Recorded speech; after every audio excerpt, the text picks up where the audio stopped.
மாதா தொலைக்காட்சி அன்பர்களுக்கு வணக்கம். இறை இயேசுவின் இதயத்திற்கு நெருக்கமான அன்பு சகோதரிகளே, சகோதரர்களே, அன்னையின் அன்பு பக்தர்களே, இன்றைய நாள் இறை இரக்கத்தின் நாளாக நாம் சிறப்பிக்கிறோம். அதே நேரம் தோமா எப்படி இரக்கத்தின் அடையாளமாக இருக்கிறார் என்பதையும் சிந்திக்க அழைக்கப்படுகிறோம். தோமாவினுடைய வாழ்க்கை, நடந்த சம்பவம் இன்றைய நற்செய்தி எப்படி விளக்குகிறது என்று சொல்லி சொன்னால், இயேசு சீடர்கள் இருக்கின்ற போது வருகிறார், அமைதி உரித்தாக என்று சொல்கிறார், அவர்கள் இடம் தன்னுடைய காயங்களை காட்டுகிறார், அவர்கள் நம்புகிறார்கள். தோமா அவர்களோடு இல்லை. திரும்பவும் தோமா வருகின்ற போது சீடர்கள் அவரிடம் சொல்கிறார்கள், நாங்கள் இயேசுவை கண்டோம் என்று. உடனே தோமா சொல்கிறார், நான் அவர்களது காயங்களை கண்டு அவருடைய விழாவில் என் விரலை இட்டால் ஒழிய நான் நம்ப மாட்டேன் என்று சொல்கிறார். இவருடைய எண்ணம் எப்படிப்பட்டதாக இருக்கிறது என்று சொல்லி சொன்னால், என்னுடைய நம்பிக்கைக்கு ஆதாரம் தேவை என்பது போல இருக்கிறது. அப்படி என்றால் அவர் இன்னமும் நம்பாத ஒரு சூழலுக்கு தள்ளப்படுகிறார். இவர் ஒரு அடையாளமாக மாறுகிறார்.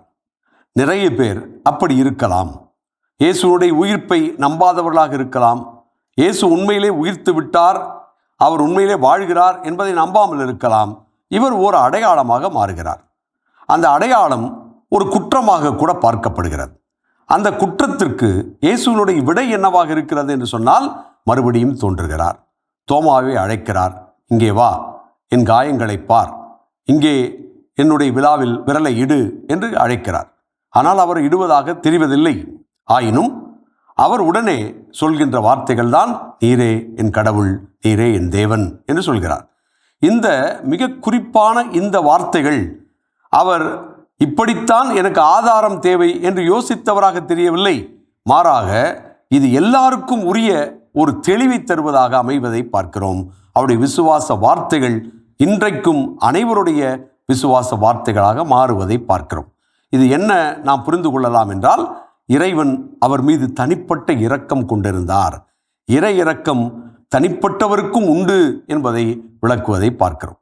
இரண்டாவது, அவர் இயேசுநாதர் சொல்கிறார் தோமாவை பார்த்து, நீ கண்டதால் விசுவாசம் கொண்டாய், காணாமல் விசுவசிக்கின்றவள் பேறு பெற்றோர் என்று சொல்கிறார். அப்படி என்றால் இந்த இரக்கம் தனி மனித இரக்கம் மட்டுமல்ல, அனைவருக்கும் பொதுவானது, எல்லாருக்கும் உரியது, அடுத்தவருக்கும் உரியது.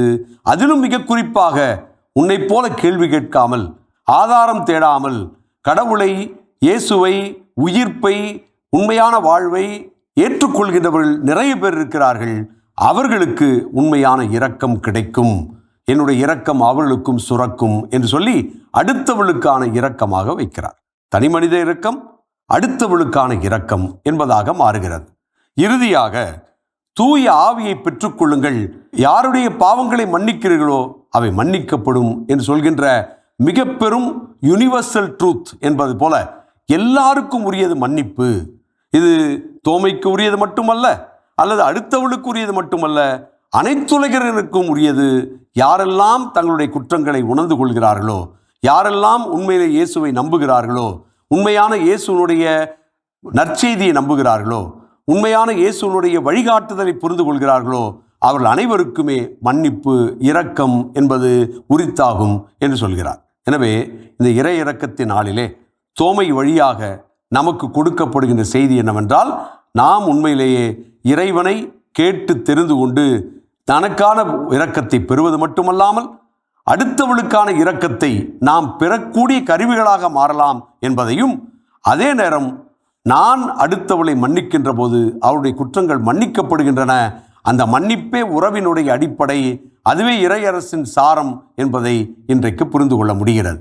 எனவே இறைவனுக்கு மட்டும் இரக்கம் உரியதல்ல, இறை இரக்கம் நமக்கும் உரியது, நாம் பிறருக்கு வழங்க வேண்டியது என்பதை புரிந்து கொண்டால் அதுவே நல்லது. ஆமென். இயேசுவுக்கே புகழ், இயேசுவுக்கே நன்றி. மரியே வாழ்க.